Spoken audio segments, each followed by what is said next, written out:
Good day and good evening sa mga listeners ng aming programa. Pakinggan na po natin ang part 5 ng ating story. Kinabukasan, araw ng Martes. Maaga muling nagising si Mayan. Naghain ulit ito ng masarap na agahan at nagtimpla ng kape para sa kanilang dalawa ni Mike. Wala namang 30 minuto ang lumipas nang bumangon na rin si Mike ng kwarto. Masaya silang dalawa na nag-almusal at nagkwentuhan. Pasado 6:33 a.m. nang magpaalam na si Mike na mauuna na itong pumasok sa trabaho. Isang matamis na halik ang ginawa ni Mike sa chinitang misis bago ito tuluyang umalis. Nang dumating sa kanyang pinagtatrabahuhan si Mike, ay agad niyang pinuntahan ang kanyang kaibigang si George. "Uy pre, basta?" Bati ni Mike sa kaibigan. "Ayos lang naman pre," sagot naman ito sa kanya na may ngiti. Okay naman na silang dalawa dahil sa naging maayos na ang usapan nila kagabi. Parang wala na ring nangyaring hindi maganda dahil muling bumalik ang kanilang masigla at masayang pagsasama. Nakwento pa ni Mike na hinahanap siya ni Mayan kagabi. Biglang ang naalala din ni George na dapat nga pala ay may inuman sila sa bahay nito kahapon. Pero nawala na rin sa isip niya ang bagay na to dahil sa labis na pagkainis sa kaibigan. Nag-fist bump ang dalawa bago tuluyang naghiwalay para gampanan na ang kanilang mga trabaho. Naging maayos ang araw na yun sa pagitan ni Mike at George. Bago sila maghiwalay ay pinaalalahanan pa ni George si Mike na sa makalawa ay tuloy sila sa bahay nito. Hindi maipaliwanag ni Mike.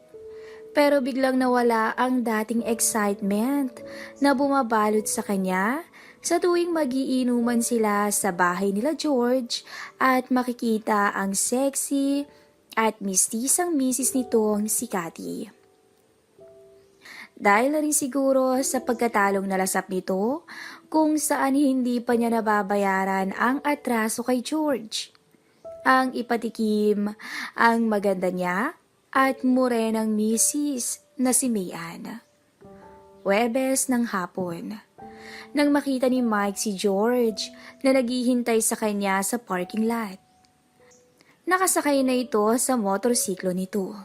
"Tagal mo naman pre," banggit nito kay Mike bago isuot ang helmet nito. "Pasensya na paring George, may pahabol pa kasing report kaya nagpaprint pa ako." Paliwanag nito habang inaayos din ang sarili sa motor at saka isinuot na ang kanyang helmet. Agad silang bumiyahe papunta sa bahay nila George. Nagulat si Mike nang sinalubong sila ni Cathy. Gaya ng dati ay maikling short at nakasando lamang ito. "Hi pare," bati sa kanya ng mistisang si Cathy. "Hi Mare, wala ka yatang pasok?" Tanong agad ni Mike pagkatanggal niya ng kanyang helmet. "Meron, maaga lang kaming nakauwi at maaga kasing nagsara yung store kaya maaga rin kami nakauwi. Brown out kasi kanina eh," paliwanag naman ito. Matipid na sagot ni Mike na pilit iniiwasang tingnan ang maputing katawan ng babae. Ayaw na kasi niyang mahulog muli sa kamandag nito na madalas lumalason sa kanyang isipan, lalo pa at madalas niyang makita ang mga malulusog na yun sa harap ng kanyang kumari. Gaya ng dati, litaw na naman ito dahil sa suot na sando. Bumaling ng tingin si Mike sa malayo nang pumasok si Cathy sa loob ng bahay. Ayaw din kasi muna niyang makita ang makikinis at mapuputi nitong mga hita. Umupo muna sa sofa si Mike habang hinihintay ang kanyang kumparing si George. Samantalang si Cathy naman ay nasa kusina at nag-aasikaso. Maya-maya ay may bitbit na tong 2 plato kung saan nakahain ang kanilang magiging pulutan. Tulungan na kita, Kati. Tatayo sana si Mike para kuhanin ang bitbit nito. Upo ka lang dyan, pare. Akong bahala sa'yo. Malambing na sambit ni Kati kasabay ang pag-iling. Hindi na tuloy nakakibo si Mike na minasdan na lamang ang magandang misis ng kanyang kumpare. Sa pagyuko ni Kati, para ilapag ang mga dala ay napalunok ng matindi si Mike. Muli na naman kasi niyang nasilayan ang iniiwas-iwasan na niyang makita kay Kati. Bahagyang kumabog na naman ang puso ng lalaki. Hindi niya maintindihan ang nararamdaman ngayon. Alam niyang dapat na siyang tumigil dahil sa kinarma na siya sa pagpapantasyang ginagawa kay Kati noon pa. Ngayong nasa harap na naman niya ang batang mistisa at sexy na asawa ng kanyang kaibigan, ay muli na namang naaalipin ang kanyang isipan. Bumalik ang panggigigil niya kay Kati. At muli na namang nabuhay ang pagkatakam niya na ilang araw din niyang nakalimutan simula nang matalo siya sa pustahan nilang magkaibigan.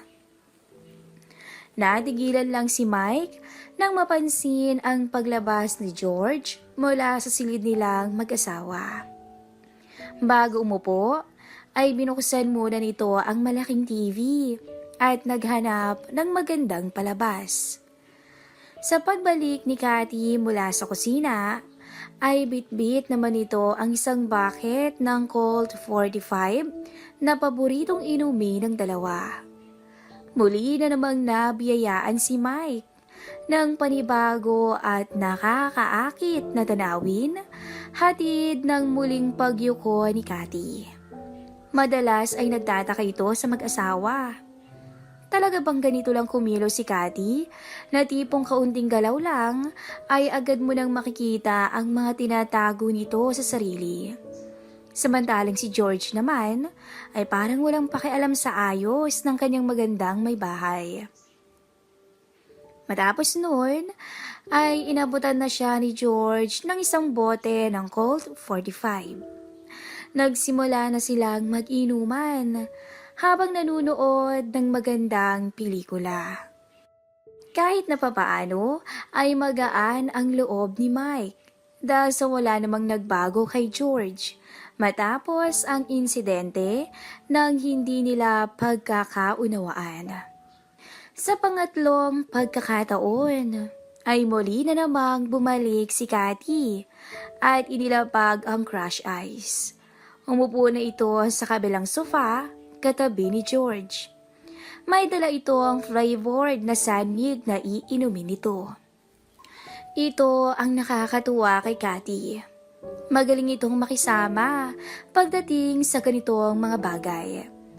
Taliwas ni Mayan na madalas ay nahihiya at pupunta na lamang ng dining table at doon magpapalipas ng oras. Kung hindi mag-check ay nag-a-update ito ng class records ng mga bata. Mabuti pa tong si Kati. Tugon ni Mike sa sarili na nabibilib ng husto sa misis ng kaibigan. Nandun tuloy ang pagkainggit niya sa kanyang kumparing si George. Masayang nag-inuman ang tatlo habang nanunood. May mga pagkakataong nakakapagkwentuhan din sila. Sa haba ng oras na lumipas, ay hindi namamalayan ng tatlo na 9:00 na pala ng gabi. Gaya ng madalas mangyari, ay nauna namang nalasing si George na plakda na sa sofa at nakatulog na. Lumipay tuloy si Kati ng upuan. Magkatabi na sila ni Mike ng mga sandaling yun. Mas naengganyo tuloy si Mike dahil ngayon ay mas nakakapagkwentuhan na silang dalawa. Pasimpleng minamasdan ni Mike paminsan-minsan ang mistisang misis ni George. Mas maganda pala to pag nakainom. dahil lumumula ang mga pisngi nito. "Bakit ganyan ka makatingin pare?" tanong ni Caddy nang mahuli niya ang pagsulyap na ginagawa ni Mike sa kanya habang umiinom siya ng flavor na beer. Sorry Mari. Wala naman. Natutuwa lang kasi ako sa iyo eh." Palusot naman ni Mike na hindi mawari kung saan ibabaling ang tingin. "Ikaw talaga Mike? Huwag kang ganyan ha. At baka mamaya, ma-inlove ka na yan. Ayaw ko namang magalit si Maring Mian sa akin, no?" Hagit-git ni Cathy. Hindi mabilis na depensa naman ni Mike sa tinurang yon ng mistisang ginang. Hindi sigurado si Mike kung talagang ganito lamang ba ang kausap. Kung seryoso ba to sa sinasabi niya o hindi naman kaya ay dahil sa nakainom lamang ito. Pero nandoon na ang kaba sa kanyang sarili. Napansin din ni Mike na medyo nagdidikit na ang kanilang mga braso sa tuwing kikilos si Cathy. Hindi na tuloy niya mapigilan ang pag-umbok sa zipper ng kanyang maong pants. Tinitingnan-tingnan pa rin ni Mike si George at nag-aalala ito na baka magising bigla ang kanyang kumpare.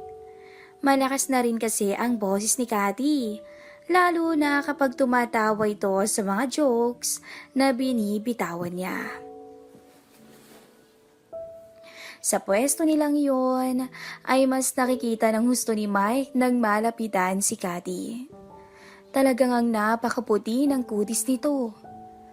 Nagulat siya nang mahuli siya ni Cathy na nakatingin sa hinaharap nito. "Maganda ba?" tanong ni Cathy kay Mike. Halos hindi makapagsalita tong si Mike sa tanong na yon ni Cathy. Natigilan tuloy siya. Pero imbis na magalit, ay tumawa lamang si Cathy sa kanya at yumuko pa ng kaunti para mas masilayan pa ng gusto ni Mike. Napalunok tuloy si Mike sa ginawang yon ng kanyang kumare. Lalo tuloy siyang kinakabahan sa nangyayari. Hindi niya mabasa ang inaasal na yon ng kumare. Ayaw naman niyang mag-assume na lantaran siyang inaakit nito. Ang iniisip na lang niya ay nakainom lang ang magandang may bahay ng kaibigang si George. Mare, uwi na ako, gabi na kasi." Putol nito sa pag-uusap nilang yun na sinasabayan pa ng pagtingin sa relo nito. "Ay ganon? Iiwan mo na ako?" May paglalambing na pagtatanong ni Cathy. "Si Mian kasi, baka hinihintay na ako. 9:30 PM na Palusot ni Mike na gusto na ring makaalis dahil sa hindi na rin siya komportable sa nararamdaman at kahihiyan. Sige pala pare, ayaw ko rin namang mag-away kayo ni Maring Mian eh." Pagpayag naman ni Cathy sa pagpapaalam ni Mike. Agad na tumayo si Mike mula sa sofa at lumabas na ng bahay. Medyo nakakaramdam na rin siya ng hilo dahil halos nakalimang bote rin silang magkaibigan. Mabuti na lamang at matibay talaga ang kanyang sikmura pagdating sa alak. Hinatid na siya ni Cathy at ito na rin ang nagbukas ng gate para makalabas ang motorsiklo niya. Lalo tuloy namang si Mike sa misis ng kanyang kaibigan. Biro mo, naka-anim na ng sunmig ay okay pa rin ito. Medyo maingay nga lang ng kaunti. At lumalabas ang pagiging pilya nito na talaga namang labis niyang ikinatuwa ng gusto. "Regards kay Mian pare ha?" Pahabol pang request ni Cathy sa kanya. "Sige Mari, sige na isara mo na yung gate at mag-lock ka na ng pinto Paalala naman ni Mike rito. Nang makatiyak si Mike na nasa loob na si Cathy ng bahay, ay tsaka niya na pinaandar ang motorsiklo at bumiyahe na rin pauwi. Araw na ng Biyernes. Ito na ang araw na nalimutan ni Mike. Bumalik na lamang ang kanyang pag-aalala nang matapos na ang maghapon nito at naghihintay na siya sa parking lot. Ngayon lamang niya naalala na ito na pala ang sandali ng paniningil ng kanyang kaibigang si George mula sa pustahang siya rin ang nagyaya. Tara na? Tanong ni George sa kanya. Oo pre, tara na. Gulat na sagot ni Mike na talaga namang kinakabahan na ng husto. Hindi niya lubos maisip na ilang minuto na lang ay malalasap na ng tuluyan ni George ang kanyang morena at chinitang Mrs. Abangan natin ang next episode ng ating story.